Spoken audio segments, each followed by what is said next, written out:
देखो शिखरे आपणଙ୍କୁ स्वागत। आज ମୁଁ ଆପଣଙ୍କ ପାଇଁ ନେଇ ଆସିଛି ଦେଶ ବିଦେଶର 30ଟି ମୁଖ୍ୟ ଖବର। ଆପଣଙ୍କୁ ଅନୁରୋଧ ପ୍ରତ୍ୟେକ ଦିନ ନ୍ୟୁଜ୍ ଅପଡେଟ୍ ପାଇବା ପାଇଁ ଆମ ଚ୍ୟାନେଲକୁ ସବସ୍କ୍ରାଇବ୍ କରନ୍ତୁ। ନମ୍ବର 1, ଓଡ଼ିଶାରେ ପୁଞ୍ଜିନିବେଶ ପାଇଁ ଶିଳ୍ପପତିଙ୍କୁ ନିମନ୍ତ୍ରଣ କଲେ ନବୀନ ପଟ୍ଟନାୟକ। ଓଡ଼ିଶାରେ ପ୍ରାକୃତିକ ସମ୍ପଦ ଭରପୁର ହୋଇ ରହିଥିବା ବେଳେ ରାଜ୍ୟ ସରକାରଙ୍କ ପକ୍ଷରୁ ସିଙ୍ଗଲ ୱିଣ୍ଡୋ ଜରିଆରେ ଶିଳ୍ପ ସ୍ଥାପନ ପାଇଁ ସମସ୍ତ ସହାୟତା କରାଯିବ ବୋଲି ଦିଲ୍ଲୀରେ ମୁଖ୍ୟମନ୍ତ୍ରୀ ନବୀନ ପଟ୍ଟନାୟକ ଇନଭେଷ୍ଟର୍ସ ମିଟ୍ରେ ଯୋଗ ଦେଇଥିବା ଅବସରରେ ପ୍ରକାଶ କରିଛନ୍ତି। ବୈଠକରେ ମେକ୍ ଇନ୍ ଓଡ଼ିଶା ତୃତୀୟ ସଂସ୍କରଣରେ ନିବେଶ ପାଇଁ ଶିଳ୍ପପତିଙ୍କୁ ନିମନ୍ତ୍ରଣ କରିଛନ୍ତି ମୁଖ୍ୟମନ୍ତ୍ରୀ ନବୀନ ପଟ୍ଟନାୟକ। ପ୍ରଥମେ 16ଟି ଦେଶର ରାଷ୍ଟ୍ରଦୂତଙ୍କ ସହ ମୁଖ୍ୟମନ୍ତ୍ରୀ ନବୀନ ପଟ୍ଟନାୟକ ଆଲୋଚନା କରିଛନ୍ତି। ଏହି ଅବସରରେ ନିବେଶ ସହ ବିଭିନ୍ନ ପ୍ରସଙ୍ଗରେ ମୁଖ୍ୟମନ୍ତ୍ରୀ ନବୀନ ପଟ୍ଟନାୟକ 16ଟି ଦେଶର ରାଷ୍ଟ୍ରଦୂତଙ୍କ ସହ ଆଲୋଚନା କରିଛନ୍ତି। କାହିଁକି ପୁଞ୍ଜିନିବେଶ ପାଇଁ ଓଡ଼ିଶା ଶ୍ରେଷ୍ଠ, ଏ ସମ୍ପର୍କରେ 16ଟି ଦେଶର ରାଷ୍ଟ୍ରଦୂତଙ୍କୁ ମୁଖ୍ୟମନ୍ତ୍ରୀ ନବୀନ ପଟ୍ଟନାୟକ ଅବଗତ କରାଇଛନ୍ତି। ଆସନ୍ତା ନଭେମ୍ବର 30 ତାରିଖରୁ ଡିସେମ୍ବର 4 ତାରିଖ ପର୍ଯ୍ୟନ୍ତ ମେକ୍ ଇନ୍ ଓଡ଼ିଶା କନକ୍ଲେଭର ତୃତୀୟ ସଂସ୍କରଣ ଆୟୋଜିତ ହେଉଛି।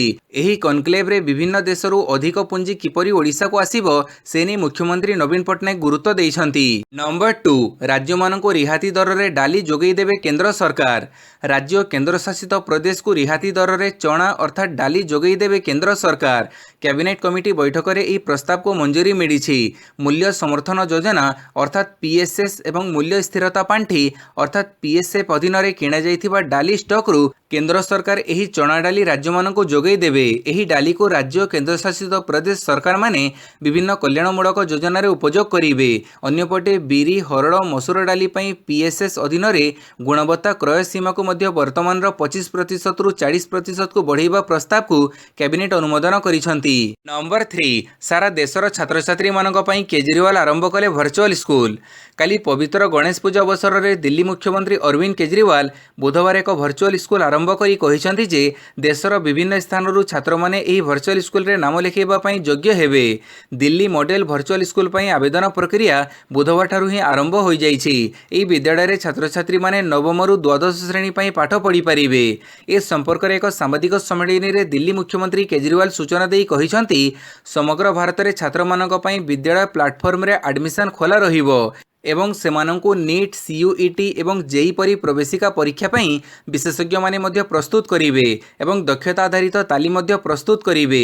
କେଜରିୱାଲ କହିଛନ୍ତି ଯେ ଦେଶର ପ୍ରଥମ ଭର୍ଚୁଆଲ ବିଦ୍ୟାଳୟ ଶିକ୍ଷା କ୍ଷେତ୍ରରେ ଏକ ମାଇଲଖୁଣ୍ଟ ରୂପେ ପ୍ରମାଣିତ ହେବ। ଏହି କ୍ଲାସ୍ ଅନଲାଇନ୍ ହେବ ଏବଂ ରେକର୍ଡ ହୋଇଥିବା ଶିକ୍ଷକଙ୍କ ବକ୍ତୃତା ମଧ୍ୟ ଅନଲାଇନରେ ଅପଲୋଡ କରାଯିବ ବୋଲି କେଜରିୱାଲ କହିଛନ୍ତି। ନମ୍ବର 4, ଓଡ଼ିଶା ଆସିବେ ବିଜେପି ସଭାପତି ଜେପି ନଡ୍ଡା। ଓଡ଼ିଶା ଆସିବେ ବିଜେପି ସଭାପତି ଜେପି ନଡ୍ଡା। ସେପ୍ଟେମ୍ବର ଚତୁର୍ଥ ସପ୍ତାହରେ ଓଡ଼ିଶା ଆସିବାର କାର୍ଯ୍ୟକ୍ରମ ରହିଛି। ବିଜେପି ସାଧାରଣ ସମ୍ପାଦକ ପୃଥ୍ୱୀରାଜ ହରିଚନ୍ଦନ କାଲି ଏହି ସୂଚନା ଦେଇଛନ୍ତି। ସେ ଆହୁରି କହିଛନ୍ତି, ଚଳିତ ମାସ ଶେଷ ସପ୍ତାହରେ ଓଡ଼ିଶା ବିଜେପିରେ ପ୍ରଶିକ୍ଷଣ ଶିବିର ଅନୁଷ୍ଠିତ ହେବ। ଏହି ପ୍ରଶିକ୍ଷଣ ଶିବିରରେ ଜେପି ନଡ୍ଡା ଯୋଗ ଦେବେ। ବିଜେପି ସାଧାରଣ ସମ୍ପାଦକ ପୃଥ୍ୱୀରାଜ ହରିଚନ୍ଦନ କହିଛନ୍ତି, ସେପ୍ଟେମ୍ବରରେ ବିଜେପିର କ୍ଷେତ୍ରୀୟ ପ୍ରଭାରୀ ସୁନୀଲ ବଂଶଲ ଓଡ଼ିଶା ଆସିବେ। ଏହାସହ ରାଷ୍ଟ୍ରୀୟ ସଂଗଠନ ମହାମନ୍ତ୍ରୀ ମଧ୍ୟ ସେପ୍ଟେମ୍ବରରେ ଓଡ଼ିଶା ଆସିବେ। କେତେ ତାରିଖରେ ଆସିବେ ସେ ନେଇ ତାରିଖ ଚୂଡ଼ାନ୍ତ ହୋଇନାହିଁ। ପାଣିପାଗ ସୂଚନା, ଆସନ୍ତା 2 ଦିନ ବିଜୁଳି ଘଡ଼ଘଡ଼ି ସହ ବର୍ଷା। ଆସନ୍ତା 2 ଦିନ ରାଜ୍ୟରେ ବିଜୁଳି ଘଡ଼ଘଡ଼ି ସହ ବର୍ଷା ହେବ। ଆଜି ସୋନପୁର, ବୌଦ୍ଧ, ନୂଆପଡ଼ା, ବଲାଙ୍ଗୀର, କଳାହାଣ୍ଡି, କନ୍ଧମାଳ, ନବରଙ୍ଗପୁର, ରାୟଗଡ଼ା, କୋରାପୁଟ, ମାଲକାନଗିରି, ଗଜପତି, ଗଞ୍ଜାମ ଓ ନୟାଗଡ଼ ଆଦି ଜିଲ୍ଲାରେ ଓ 2 ତାରିଖ ଦିନ ନୂଆପଡ଼ା, ବରଗଡ଼, ଅନୁଗୁଳ, କେନ୍ଦୁଝର, ମୟୂରଭଞ୍ଜ, ବଲାଙ୍ଗୀର ଓ ସୋନପୁର ଆଦି ଜିଲ୍ଲାର କେତେକାଂଶରେ ଅପରାହ୍ନ ଆଡ଼କୁ ବର୍ଷା ହୋଇପାରେ ବୋଲି ଆଞ୍ଚଳିକ ପାଣିପାଗ କେନ୍ଦ୍ର ପକ୍ଷରୁ କୁହାଯାଇଛି। ନମ୍ବର 6, 6ରେ ବିମାନ ବନ୍ଦରରେ ନବୀନଙ୍କୁ ଭବ୍ୟ ସ୍ୱାଗତ କରିବ ବିଜେଡି। ବିଜେଡି ସୁପ୍ରିମୋ ତଥା ମୁଖ୍ୟମନ୍ତ୍ରୀ ନବୀନ ପଟ୍ଟନାୟକଙ୍କୁ ଆସନ୍ତା ସେପ୍ଟେମ୍ବର 6 ତାରିଖରେ ଭୁବନେଶ୍ୱର ବିମାନ ବନ୍ଦରରେ ଭବ୍ୟ ସ୍ୱାଗତ କରିବା ପାଇଁ ତାଙ୍କ ଦଳ ବିଜେଡି ପକ୍ଷରୁ ଜୋରଦାର ପ୍ରସ୍ତୁତି ଆରମ୍ଭ ହୋଇଛି। ପ୍ରାୟ 50ରୁ 60 ହଜାର କର୍ମୀଙ୍କୁ ଏକଜୁଟ କରି ବିଶାଳ ଶୋଭାଯାତ୍ରାରେ ନବୀନଙ୍କୁ ବିମାନ ବନ୍ଦରରୁ ନବୀନ ନିବାସ ପର୍ଯ୍ୟନ୍ତ ପାଛୋଟି ନେବାକୁ ଦଳ ପକ୍ଷରୁ କାର୍ଯ୍ୟକ୍ରମ ପ୍ରସ୍ତୁତ ହୋଇଛି। ନୂଆଦିଲ୍ଲୀସ୍ଥିତ କ୍ୟାପିଟାଲ ଫାଉଣ୍ଡେସନ ସୋସାଇଟି ପକ୍ଷରୁ ନବୀନଙ୍କୁ ଆସନ୍ତା 4 ତାରିଖରେ ନୂଆଦିଲ୍ଲୀର ଇଣ୍ଡିଆ ଇଣ୍ଟରନ୍ୟାସନାଲ ସେଣ୍ଟରରେ ଲାଇଫଟାଇମ୍ ଆଚିଭମେଣ୍ଟ ଆୱାର୍ଡରେ ସମ୍ମାନିତ କରାଯିବ। 2018 ଜାନୁଆରୀ ମାସରେ ପୁଣେ ସ୍ଥିତ ଏକ ଘରୋଇ ଅନୁଷ୍ଠାନ ପକ୍ଷରୁ ନବୀନଙ୍କୁ ଆଦର୍ଶ ମୁଖ୍ୟମନ୍ତ୍ରୀ ଭାବେ ସମ୍ବର୍ଦ୍ଧିତ କରାଯିବା ପରେ ବିଜେଡି ପକ୍ଷରୁ ଯେଭଳି ତାଙ୍କୁ ବିମାନବନ୍ଦରରେ ଭବ୍ୟ ସ୍ୱାଗତ କରାଯାଇଥିଲା, ଅନୁରୂପ କାର୍ଯ୍ୟକ୍ରମ ସେପ୍ଟେମ୍ବର 6 ତାରିଖରେ ଦିଲ୍ଲୀରୁ ଫେରିବା ପରେ କରାଯିବ ବୋଲି ଜଣାପଡ଼ିଛି। ନମ୍ବର 7 ଡ୍ରୋନ୍ କ୍ୟାମେରାରେ ରାଇବଣିଆ ଦୁର୍ଗର ସର୍ଭେ। ଡ୍ରୋନ୍ କ୍ୟାମେରା ସାହାଯ୍ୟରେ ମଙ୍ଗଳବାର ଦିନ ରାଇବଣିଆ ଦୁର୍ଗର ସର୍ଭେ କରାଯାଇଛି। ସର୍ଭେ ରିପୋର୍ଟ ଆଧାରରେ ଦୁର୍ଗର ସୁରକ୍ଷା ପାଇଁ ଏକ ମାଷ୍ଟର ପ୍ଲାନ୍ ପ୍ରସ୍ତୁତ ହେବ ବୋଲି ଓଡ଼ିଆ ଭାଷା ସାହିତ୍ୟ ସଂସ୍କୃତି ଓ ପର୍ଯ୍ୟଟନ ମନ୍ତ୍ରୀ ଅଶ୍ୱିନୀ କୁମାର ପାତ୍ର କହିଛନ୍ତି। କାଲି ଅପରାହ୍ନରେ ମନ୍ତ୍ରୀ ଶ୍ରୀ ପାତ୍ରଙ୍କ ନେତୃତ୍ୱରେ ପର୍ଯ୍ୟଟନ ସଂସ୍କୃତି ପ୍ରତ୍ନତତ୍ତ୍ୱ ବିଭାଗର ଏକ ଉଚ୍ଚସ୍ତରୀୟ ଟିମ୍ ବାଲେଶ୍ୱର ଜିଲ୍ଲା ଜଳେଶ୍ୱରସ୍ଥିତ ରାଇବଣିଆ ଦୁର୍ଗ ପରିଦର୍ଶନରେ ଆସି ଏହାର ସୁରକ୍ଷା, ପାରିପାର୍ଶ୍ୱିକ ଅବସ୍ଥିତି ଏବଂ ବିକାଶ ଉପରେ ଆଲୋଚନା କରିଥିଲେ। ପ୍ରତିନିଧି ଦଳ ଦୁର୍ଗର ବକ୍ଷ ଦେଶରେ ଅଧପନ୍ତରିଆ ଭାବେ ପଡ଼ି ରହିଥିବା ମନ୍ଦିରର କାର୍ଯ୍ୟ କିପରି ସମ୍ପୂର୍ଣ୍ଣ ହେବ ସେ ନେଇ ଆଲୋଚନା କରିଥିଲେ।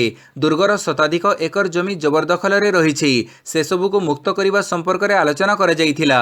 ଏଥିସହିତ ତ୍ରୁଟିପୂର୍ଣ୍ଣ ନିର୍ମାଣ ନ କରିବା, ଦୁର୍ଗର ପ୍ରତ୍ନତାତ୍ତ୍ୱିକ ରହସ୍ୟ ଉନ୍ମୋଚନ ପାଇଁ Odisha Institute of South Asian ଷ୍ଟଡିଜ୍କୁ ଦାୟିତ୍ୱ ଦେବା ସମ୍ପର୍କରେ ଆଲୋଚନା କରାଯାଇଥିଲା। ଏହାପରେ ଏକ ଉଚ୍ଚସ୍ତରୀୟ ବୈଠକ ଅନୁଷ୍ଠିତ ହୋଇଥିଲା। ନମ୍ବର 8 ଓଜନ ମାପ ଉପକରଣ ନିର୍ମାତାଙ୍କୁ 63ଟି କାରଣ ଦର୍ଶାଅ ନୋଟିସ୍। କେନ୍ଦ୍ର ସରକାର ବୈଧ ମାପ ବିଜ୍ଞାନ ବିଭାଗ ଜରିଆରେ ଓଜନ ମାପ ଉପକରଣ ନିର୍ମାତା ଓ ରପ୍ତାନିକାରୀଙ୍କୁ 63ଟି କାରଣ ଦର୍ଶାଅ ନୋଟିସ୍ ଜାରି କରିଛନ୍ତି। ଏସବୁ ନୋଟିସ୍ ଜରିଆରେ ସେମାନଙ୍କଠାରୁ ଅନୁପାଳନ ବିବରଣୀ ମଗାଯାଇଛି। ବିଶେଷ କରି ଇ-କମର୍ସ ପ୍ଲାଟଫର୍ମରେ କାରବାର କରୁଥିବା ଉତ୍ପାଦନକାରୀ, ରପ୍ତାନିକାରୀ ଏବଂ ବିକ୍ରେତାଙ୍କଠାରୁ ମଡେଲର ଅନୁମୋଦନ, ଉତ୍ପାଦନ, ରପ୍ତାନିକାରୀ ବା ଡିଲର ଲାଇସେନ୍ସ ଏବଂ ଓଜନ ନିକିତି ଯାଞ୍ଚର ବିବରଣୀ ମଗାଯାଇଛି। କେତେକ ଓଜନ ମାପ ଉପକରଣ ଉତ୍ପାଦନକାରୀ ଓ ରପ୍ତାନିକାରୀ ଆଇନରେ ଥିବା ବ୍ୟବସ୍ଥାକୁ ପାଳନ ନ କରି ମଣିଷ ଓଜନ ମେସିନ୍ ଏବଂ ରୋଷେଇ ଘର ସାମଗ୍ରୀର ଓଜନ ପାଇଁ ବ୍ୟବହୃତ ନିକିତି ଆଦି ବିକ୍ରି କରୁଛନ୍ତି। ଇ-କମର୍ସ ସାଇଟ୍ରେ ଏଭଳି ଅନଧିକୃତ ବିକ୍ରି କାରଣରୁ କେବଳ ଗ୍ରାହକମାନେ ଉଚିତ ସେବାରୁ ବଞ୍ଚିତ ହେଉନାହାନ୍ତି, ବରଂ ସରକାର ମଧ୍ୟ ରାଜସ୍ୱ କ୍ଷତି ସହୁଛନ୍ତି। ନମ୍ବର 9 ସେପ୍ଟେମ୍ବର 1ରୁ ଉପଲବ୍ଧ ହେବ ଗର୍ଭାଶୟ କର୍କଟ ବିରୁଦ୍ଧରେ ଭାରତର ପ୍ରଥମ ଟିକା।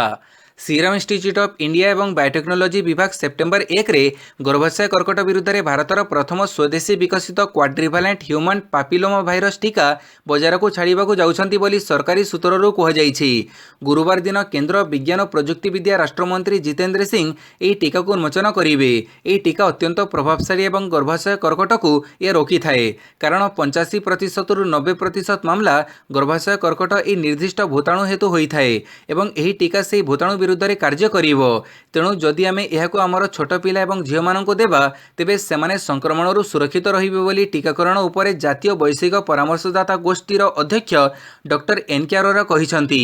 ନମ୍ବର 10 ବିଜେଡିର 353 ଜଣିଆ ମହିଳା ଟିମ୍, 3 କାର୍ଯ୍ୟକାରୀ ସଭାପତି। ବିଜେଡିର ଯୁବ ଛାତ୍ର ସଂଗଠନର ପୁନର୍ଗଠନ ପରେ କାଲି ମହିଳା ସଂଗଠନର ପୁନର୍ଗଠନ ହୋଇଛି। ସାଧାରଣ ନିର୍ବାଚନ ପୂର୍ବରୁ ମହିଳା ବିଜେଡିର ସଭାନେତ୍ରୀ ସ୍ନେହାଙ୍ଗନୀ ଛୋରିଆଙ୍କ ନେତୃତ୍ୱରେ 3 ଜଣ ନେତ୍ରୀଙ୍କୁ କାର୍ଯ୍ୟକାରୀ ସଭାନେତ୍ରୀ ଭାବେ ନିଯୁକ୍ତି ଦିଆଯାଇଥିବା ବେଳେ ମୋଟ 353 ଜଣିଆ ଟିମ୍ ଗଠନ ହୋଇଛି।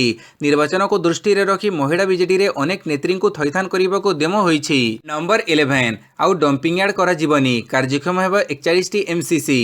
ଆଉ ଡମ୍ପିଂ ୟାର୍ଡ କରିବୁନି, ଭୁବନେଶ୍ୱରରୁ ବାହାରୁଥିବା ସବୁ ଓଡ଼ିଆ ଭୁବନେଶ୍ୱର ହିଁ ପ୍ରକ୍ରିୟାକରଣ କରାଯିବ। ଏନ୍ଜିଟି ନିର୍ଦ୍ଦେଶ ମୁତାବକ ଆବଶ୍ୟକ ଏମ୍ସିସି ଓ ଏମ୍ଆର୍ଏଫ୍ କରି ଓଡ଼ିଆ ପ୍ରକ୍ରିୟାକରଣ କରାଯିବ। ଗଣମାଧ୍ୟମକୁ ଏହା କହିଛନ୍ତି ଭୁବନେଶ୍ୱର ମେୟର ସୁଲୋଚନା ଦାସ। ଦାରି ଠେଙ୍ଗରେ ଓଡ଼ିଆ ପକାଇବା ବିବାଦ ହଟିବା ପରେ ସେ କାଲି ଏହା କହିଛନ୍ତି। ସେପଟେ ବିବାଦ ତୁଟିବା ପରେ କାଲି ଦାରୁଠେଙ୍ଗ ଡମ୍ପିଂ ୟାର୍ଡରେ ପଡ଼ିଛି ଭୁବନେଶ୍ୱର ଓଡ଼ିଆ। ଓଡ଼ିଆ ନେଇ ଟ୍ରକ୍ ଓ ଅନ୍ୟ ଗାଡ଼ିଗୁଡ଼ିକ ଟିଟିଏସ୍ରୁ ଭୁଆଶୁଣି ଡମ୍ପିଂ ୟାର୍ଡକୁ ଯାଇଥିଲା। ଏବେ ଦୈନିକ 200 ଟ୍ରକ୍ ଓଡ଼ିଆ ଏଠି ପକାଯିବ। ପରବର୍ତ୍ତୀ ସମୟରେ ଏହି ସଂଖ୍ୟାକୁ କମାଯିବ। ଆସନ୍ତା 9 ମାସ ମଧ୍ୟରେ ଏମ୍ସିସି ପ୍ଲାଣ୍ଟ କରିବା ସହ ସ୍ଥାୟୀ ପ୍ରତିକାର କରାଯିବ। ଏନେଇ ମେୟର ଶ୍ରୀମତୀ ଦାସ ଆହୁରି କହିଛନ୍ତି, ଏବେ 32ଟି ଏମ୍ସିସି ଓ 14 ଏମ୍ଆର୍ଏଫ୍ରେ ଭୁବନେଶ୍ୱରରୁ ବାହାରୁଥିବା ଓଡ଼ିଆ ପ୍ରକ୍ରିୟାକରଣ କରୁଛି।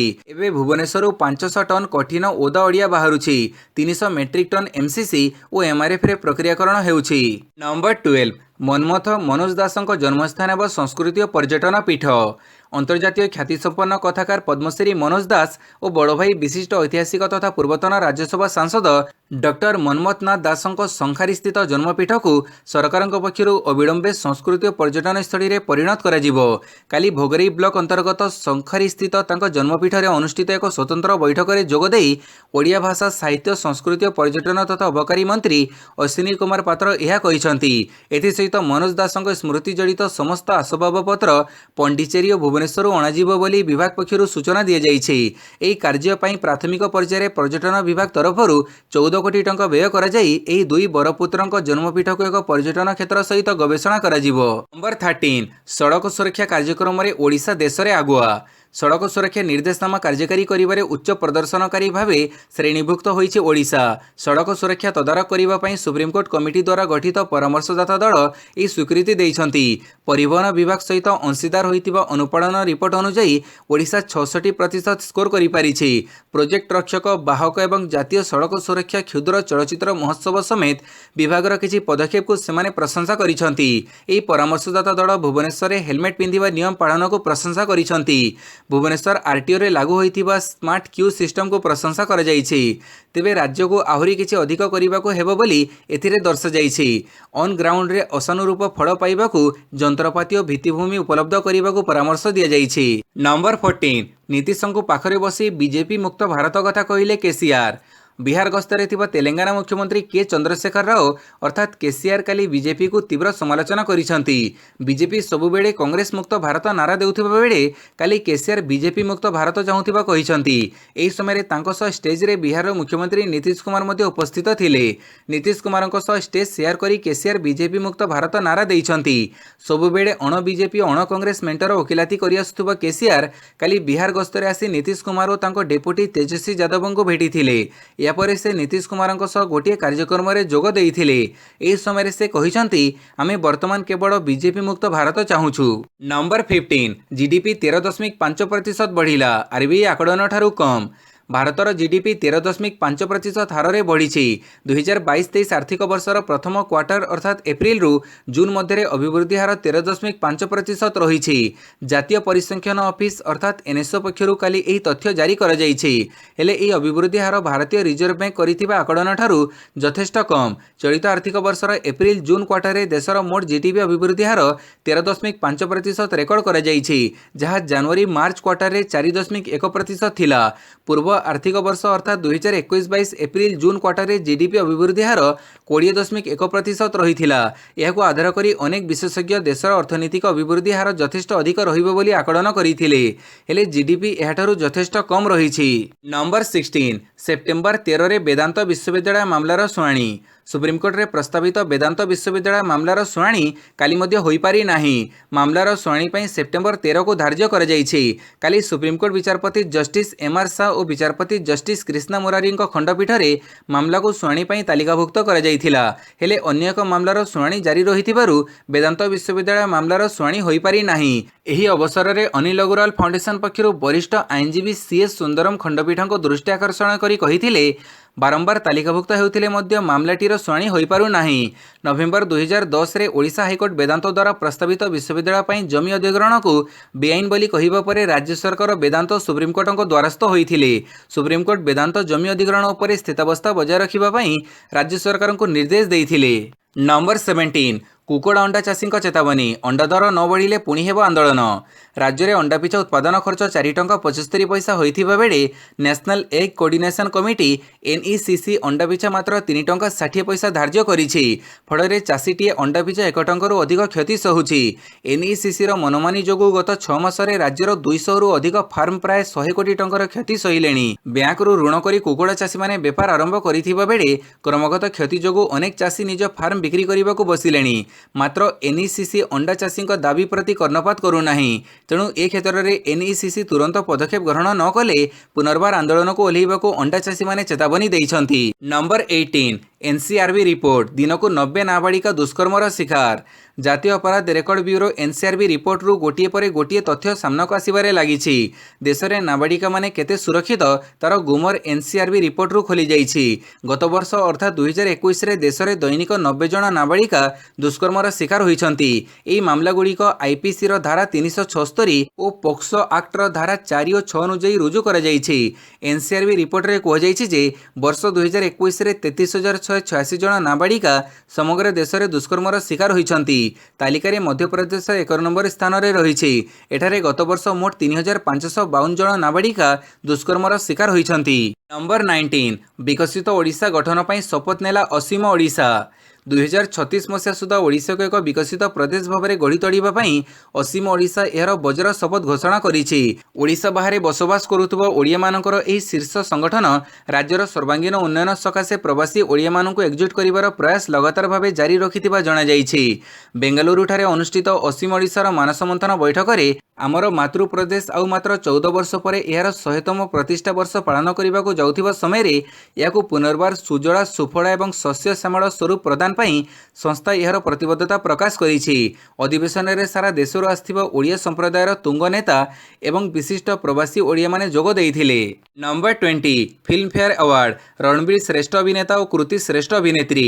बॉलीवुडर सबुठ बड़ पुरस्कार भाव विवेचित फिल्म फेयर अवार्ड प्रदान उत्सव काली मुंबई स्थित जियो वर्ल्ड कन्वेंशन सेंटर में प्रदान कर 67तम फिल्म फेयर अवार्ड उत्सव को महाराष्ट्र उपमुख्यमंत्री देवेंद्र फडणवीस प्रदीप प्रज्वलन कर उद्घाटन करते। रणबीर सिंह और अर्जुन कपूर यह कार्यक्रम संयोजन करते।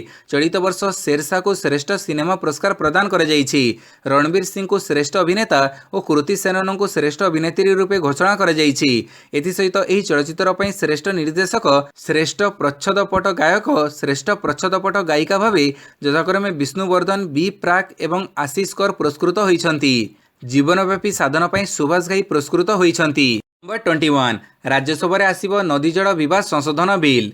संसदर आगामी शीत अधिवेशन में केंद्र सरकार अंतरराज्य नदी जल विवादर विचार व्यवस्था को सरल सुसंगत करने एक संशोधन बिल राज्यसभा आगत करेंगे।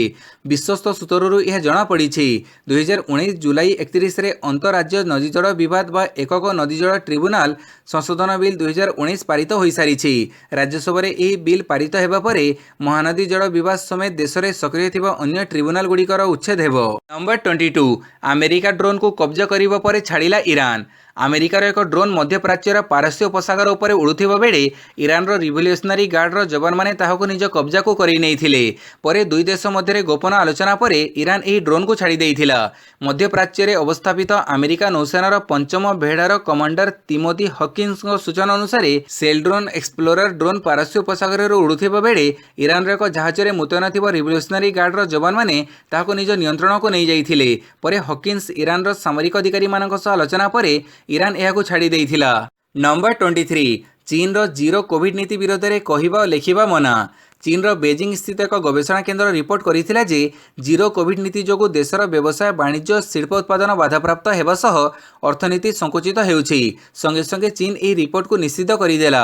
एथिरु सूचना मिलुछि जे चीन चाहुछि एहार जीरो कोविड नीति विरोध में केही पत्र पत्रिका रे कोनोसी निबंध न लेखंतु बा कोनोसी थिंक टैंक एहा उपरे किछि न कहंतु। चीन रो जीरो कोविड नीति जोगु जोंठी टीका संक्रमण बढ़िला सेठारे लॉकडाउन करा जाउछि, व्यापक परीक्षण करा जाउछि। जदि किए पॉजिटिव चिन्हट हैला तांको संस्पर्श में क्यों मैंने आसी ताहा भी खोजा जाई क्वारंटाइन रे रखा जाउछि। चीन रो अनबाउंड गवेषणा केन्द्र देशर मंगल पर चीन सरकार को नीति बदलैबा को परामर्श देइथिबा बेले एभली परामर्शमूलक रिपोर्ट सी जिनपिंग सरकार को क्षुब्ध करिछि।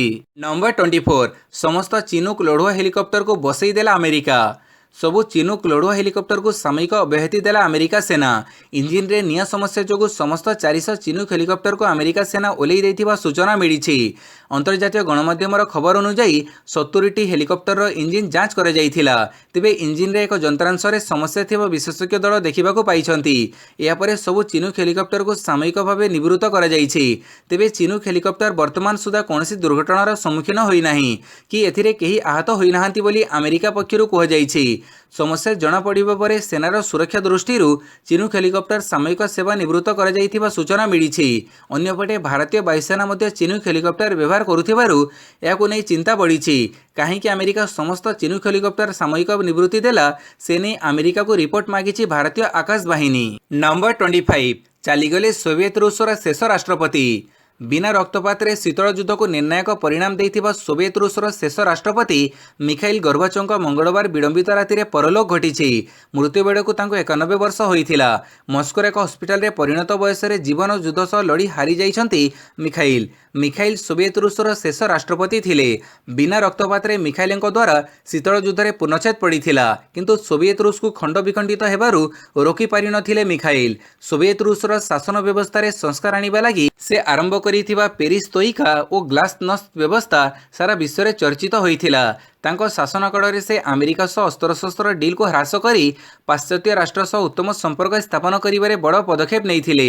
फଳରେ द्वितीय विश्वयुद्ध परठारु यूरोप रे सृष्ट विभाजित समस्या को हटेइबा एवं जर्मनी रो एकत्रीकरण करिबारे मिखाइल उद्यम करिथिले। नंबर 26 टोकियो रे माड़ी आसुची विश्वर सबुठारु बड़ बात्या। चलित वर्षर सबुठारु बड़ बात्या पूर्व चाइना समुद्र देई स्थलभाग को माड़ी आसुची। एही बात्या जापान रो दक्षिण पूर्व द्वीपपुंज गुड़िक प्रति विपद सृष्टि करिछि। एथिसह चाइनार पूर्व उपकूल रे थिबा सहर गुड़िक प्रति मध्य बात्यार विपद रहिछि। एही सुपर टाइफन हिन्नानमोर प्रभाव रे वर्तमान समुद्र मध्य घंटा प्रति 257 किलोमीटर बा 160 माइल्स बेगरे पवन बहिबारे लागिछि। यार झटका घंटा प्रति 195 माइल्स रहिथिबा America joint typhoon warning centre पक्षरु सूचना दिया जाइछि। हिन्नानमोर प्रभाव रे समुद्र ज्वार 50 फुट बा 15 मीटर उच्च को उठी पारे। एही सुपर टाइफन प्रभाव रे बहुथिबा पवन को देखि लोकंक मनरे छानिया पसिछि। नंबर 27 राजनीति रे जहाँ देखा जाए ताहा हुए नहीं कहिले सचिन पायलट।